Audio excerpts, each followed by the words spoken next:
Hello, welcome. Thank you for joining this conference and for taking the time to view this talk. It's part of the panel on Another Kind of Knowing on Arakawa and Gin's with Jondi, Keane and Byrd. Together we're working on a book with that title, Another Kind of Knowing, and like the others, my contribution is a treatment of the material that I'm preparing in the context of that book. The title of my talk is on procedural architecture and efficacy in the work of Arakawa and Gin's. The context, as I said, is the book project. My focus will be on procedural architecture as a unique proposition that they make in the history of art, architecture, and philosophy. The question I want to be asking with this focus is the question of efficacy. How can we approach the question of efficacy in the work of Arakawa and Gin's? The question of how it could or does work. Turn. Motivated to counteract any possible trend to reductionism in the reception of Arakawa and Gin's work, it is helpful to enter their work at or as a turn, roughly a turn to architecture, though as we will see there is more to the story when we get to it. In relation to their career, it is a turn in mediality, from a painting and poetry to a full stage of structurally conceived and actually built architecture. Behind this turn, because behind their thinking on mediality, lies a critique of the modality and mediality of Western logocentric rationalism since the 17th century. This would require a longer footnote. Instead, I would point you to Byrd's presentation, which I think goes into this in greater depth. Suffice it to say that Arakawa and Gin's orientation towards their choice of media and mediality as artists, thinkers, is one carrying a critique of Western rationalism, a structuring of knowledge, of knowing that excludes the body, its key informant and variable, from all or most of its equations. Important to note, not for a style or genre, it's important to note that the turn that they make is not for the sake of a style of genre. Rather, it's an evolution, a progression for the sake of an efficacy, for a more efficacy which they identify in architecture and seek to actualize and realize. This efficacy is embedded for them in energetic potentials that are inherent between personing bodies, organisms that person in action, and the physical surround, bioscleve and the architectural surround, as they would call it. Along with the efficacy promised in the architecture they end up pursuing, there is a philosophical priority at work, seeing the more mediality and more materiality of architecture as a corrective to myopic logo and ocular-centric biases that have defined much of Western cultural history since at least the 17th century. In a quote from the press release for the exhibition at the Feldman Gallery in 1990 with the title Building Sensoriums, we find the statement, "Up until now, the difficulty has been that in a world dominated by verbal discourse, the body of the speaker and that of the listener, was off to one side." With their movement into architecture, Arakawa and Gin's make an event in the disciplinary art history of painting and poetry by leaving or superseding these. With their claim to and development of procedural architecture as a field, meadow, or new horizon of practice, they propose something new to the 21st century, promising a turn even over and beyond architecture in its cutting-edge forms.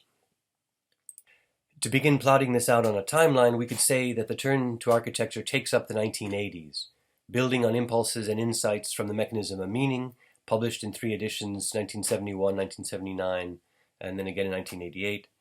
It is the period in the background of and then after The Mechanism of Meaning, crystallizing in the space of their project for a bridge to be built over the Moselle River at Epinal, France, entitled The Process in Question.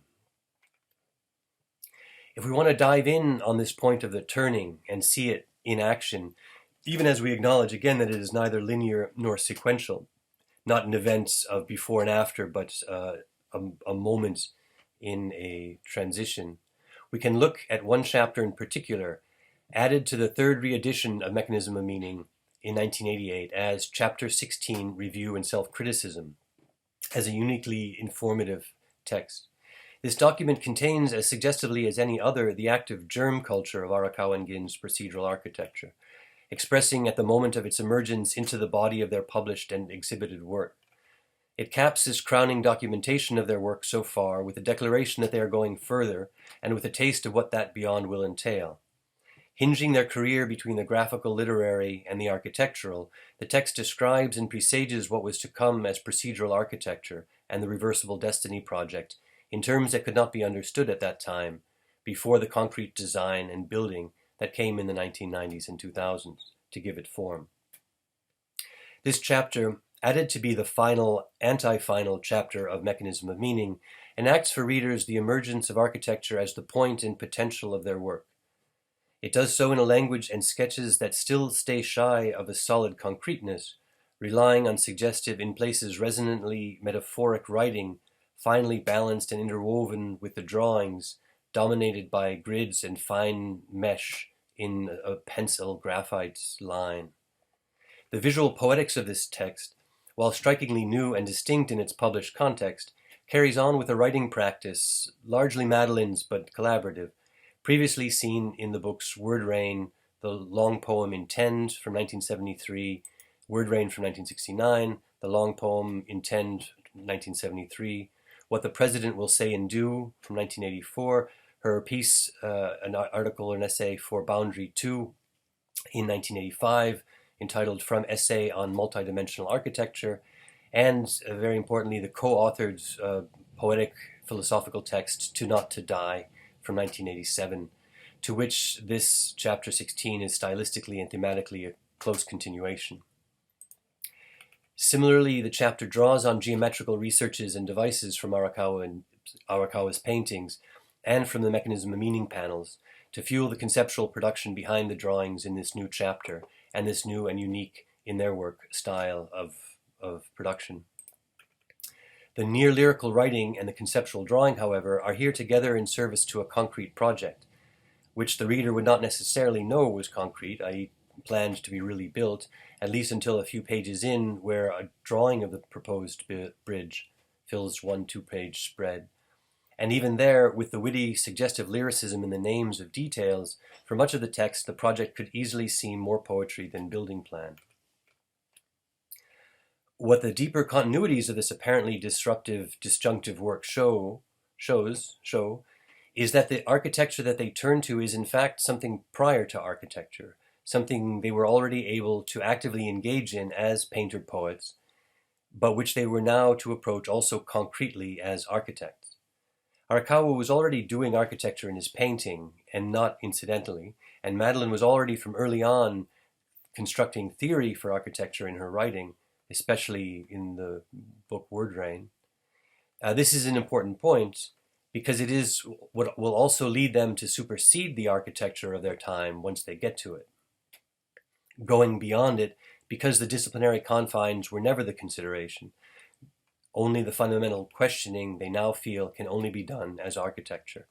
Architecture as built practice became the means of doing the architecture that was already underway in the wall-sized canvases, tilted floor panels, occasional attached objects, and a literary practice unrivaled in its discernment, performance, and description of the mental bodily processes that constitute space and architecture and meaning for the individual. And architecting here still only at the conceptual level. The step to build architecture is made, I would say, with the first constructed installation structures from the Epinal Bridge project, for example, perceptual landing sites. What at this early juncture, and in the first exhibitions where this work was shown, was just a step, a possibly momentary shift of focus in the practice of dynamic and medially experimental artists, and could just as easily have been mistaken for poetry, is legitimated beyond all doubt in its seriousness and longevity with the constructions of Yoro, Nagi, Mitaka, and East Hampton. As we can see in this useful and beautiful text devoted to their turning to architecture, however, architecture emerges in the work of Arakawa and Ginz as the ostentation of a subtler, more infinitesimal mode of architectural investigation, already at the core of their practice before. This is perhaps the point behind one cryptic sentence in this text on page 103. Can we have a new level of ostensivity at last?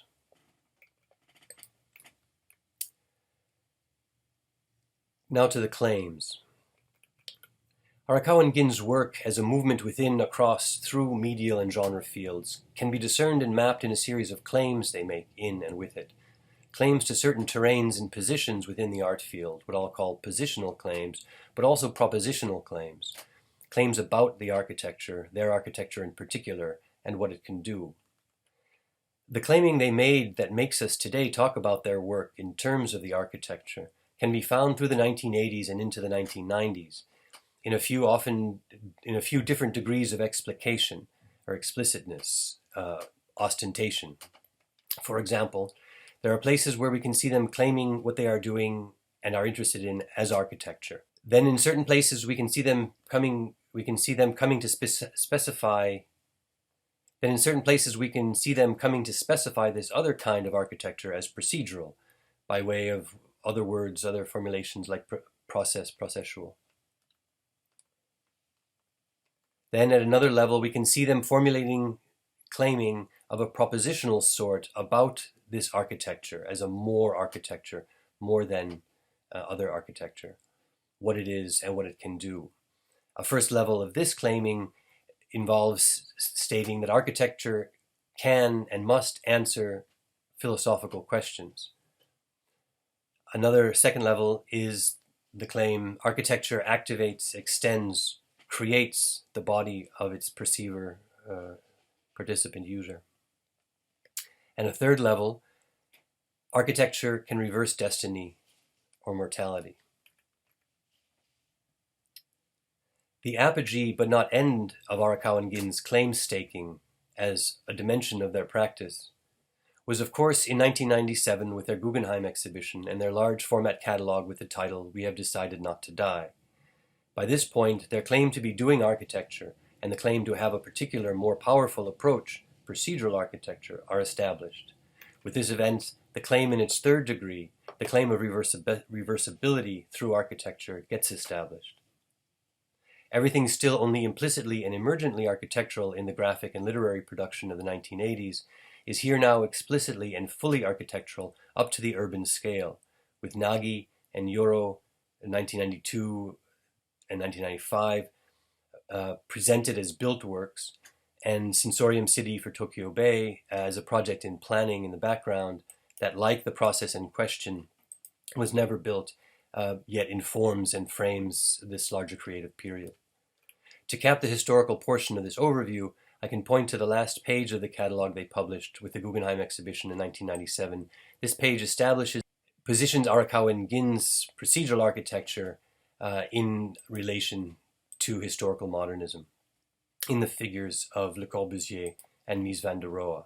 In a panel with the title Forms of Function, it juxtaposes Le Corbusier's Villa Savoie, which it says is built for superhuman comfort, and then Mies van der Rohe's Farnsworth House, for the sake of a universal space-time, and the new Arakawa and Gin's Critical Resemblances House, for the sake of determining the extent of the sight of a person. To go one step further in elucidating what this new proposal is, this radical reframing of the notion of function performed by procedural architecture, I can point us to a short text that appears elsewhere in the catalog on the Tokyo Bay project, which serves well as a manifesto on procedural architecture overall. Comfort is no longer a factor. That it might take several hours to go from one room to another in a reversible destiny house is of no importance, so long as the sensibility of the person traversing the room flowers and catches onto itself in transit.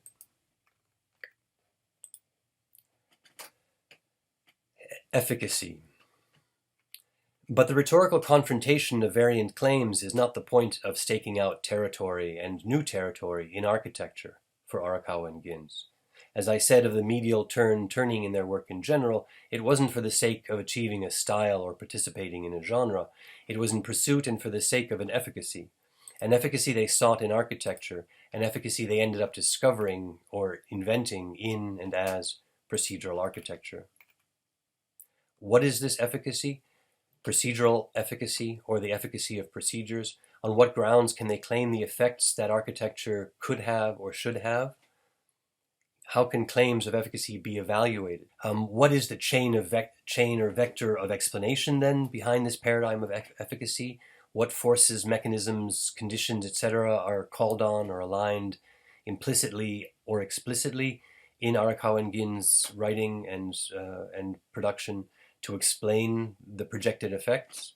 What plausibility can this give to a claim of effect or impact by this or another architecture? These are central questions of my research and writing in our book project, the challenge I'm taking on there, and hopefully what I'll have something to say about when the book comes out, where I'll have the space also to say it and illustrate. Here, of course, I can only fly over the discussion, the argument that I'm interested in constructing.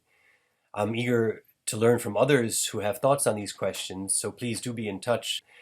The place that Arakawa and Gin's would have us start, the shortest answer I could dig out of their texts as a single sentence response to the question of efficacy is this from their essay in 1994. In the final count, it is the landing sites that, in conjunction with constructions specifically made to augment them, will lead the way to a constructed artificial eternity. And then going further, fundamental change will not come about by chance meetings with unusual landing site configurations. Instead, what is required is constant contact with configurations capable of spinning one about in one's tracks.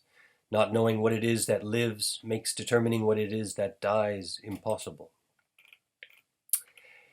So landing sites would be a place to start. That landing sites multiply the surface of re-entry in events, increasing the chances of reversing's of becomings. This is what I hope to unpack in my extended version, so please come back to me, but I'll leave it there as a short, pithy concentration. To explore this proposition, the core proposition of procedural architecture, approximately adequately, needs more space than this. There's a thought experiment, though, that can give us, I think, an order of magnitude.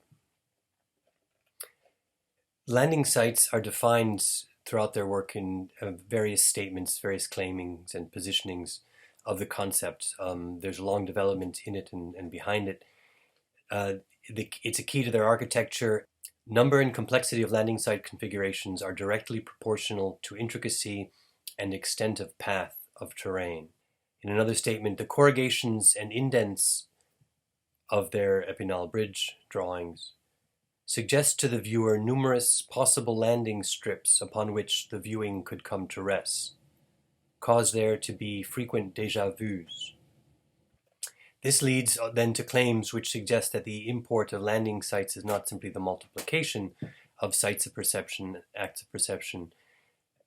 of response in action in action perception cycles, but rather a potentiation, an exponential expansion, a potentiation of the aesthetic engagement. Each turn in the path and each rounding of a bend in an ellipse has the triple effect of prompting a particular sequence of kinesthetic landing site configurations, coincidental with an arising of that sequence in memory and a replay of the sequence in bodily memory. This, I think, gives quickly an order of magnitude to the kind of multiplication or exponential expansion that procedural architecture performs on aesthetics, on the aesthetic engagement, through its identification of landing sites as sort of the operative dimension. How can we approach then this question of efficacy, the question of the efficacy of procedural architecture, which Arakawa and Gin's seems to suggest comes down to landing sites?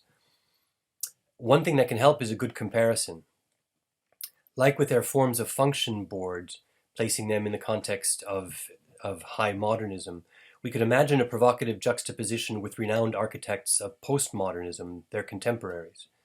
This would reveal their positioning relative to a forefront of their age, and in fact there is a particularly opportune comparison to make with two representatives of deconstructivism, Peter Eisenman and Daniel Libeskind. Each represents an example with striking superficial similarities to Arakawa and Gin's constructions, but that reveal equally the chasm in commitment to the body in their respective productions of space. The comparison shows how much further procedural architecture goes than deconstruction in theorizing and building for the effects it claims, in knowing what its building is doing with the body.